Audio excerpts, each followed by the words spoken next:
This is my mindset as regards federal character. It should not just be about where you are from. It should also be about the competence of the individual. And if you look hard enough, across every area, over 774 local government areas in this country, we have competent people, we have standard people. The accusation that I've also made is the fact that, see, it's tilted more towards the Yoruba tribe. I'm a Yoruba man, I'm telling you this. And I want a level of fairness. See, you will look at that list and you'll see a lot of North Central. Like some of these NNPC appointments recently made. They will claim they're from North Central, but they're from Yoruba ethnic group. And that's just what it has become. When people start to have that perception that, oh, it's a Yoruba government, that's not fair. And a leader must absolve themselves from all of this. See, let's go back to the Civil War. These were exactly the concerns during the Civil War. Federal character has always been a big issue. We all even set up a Federal Character Commission. We must be able to have a level of balancing, and that must start from the perspective of the leader. The leader must be able to incorporate many parts. It has to be said. Please correct me if I'm wrong.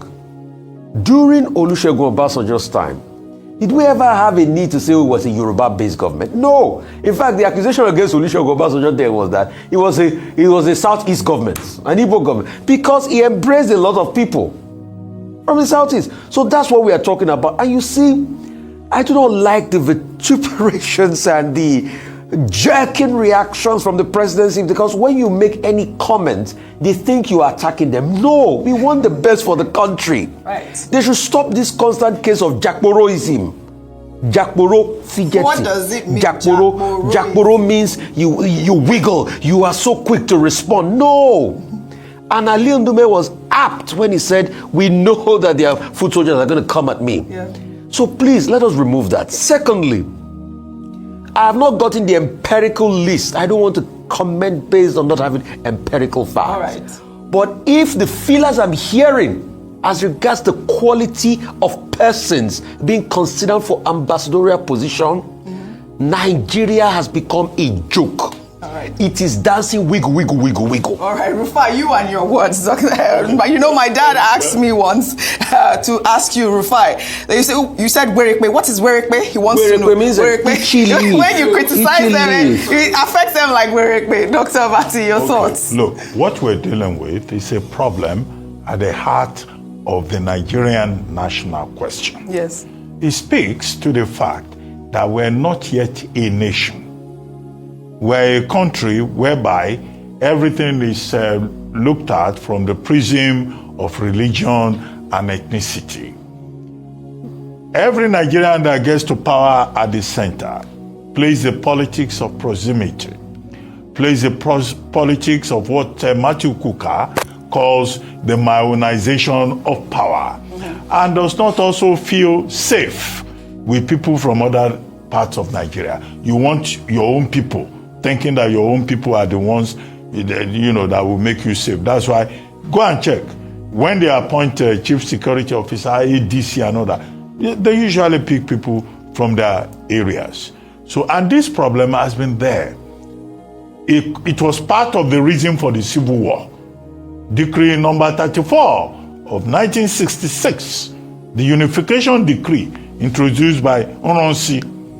People say, oh, this was supposed to help Igbos because, an Igbo man was there, and they looked at the government and they said Igbos were dominating everywhere.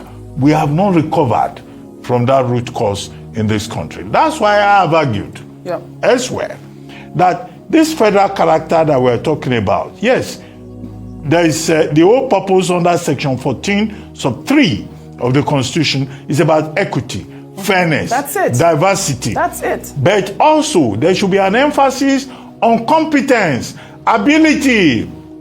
The president of Nigeria, in dispensing patronage, I said over 5,000 positions that can be dispensed by the federal government of Nigeria. It is up to the president to make sure that there is fairness, equity. But should we get to a point in this country? That's the question. That's the question. When we should say there should be meritocracy. Yes.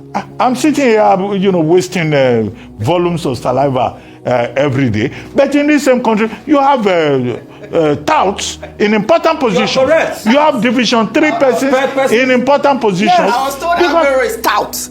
Agberos. No, my definition I just said yesterday, tout. I said street tax. Yeah, no, this That's is a tout. what I Yeah, said. touts are street tout collectors. No, well, I didn't use the word tax. I said street tax collector. Go ahead. That's the elegant phrase Elegant. that I used. So this is this country where you have Division 3 people in important positions, just because they have godfathers, just because they come from a particular part of the country. This is a country where a boy from Anambra will score over 300 in JAMB examination. He will not get admission. Somebody will score 100 from Kebbi State. He will enter university. And then before you know it, he will end up as a permanent secretary or as a Supreme Court judge. Right, all right. No, that kind of thing does not go well for national development. Right. This is the question. We have to return to that conversation when we merit matter in Nigeria. Well said. We are appealing for meritocracy. Meritocracy, really.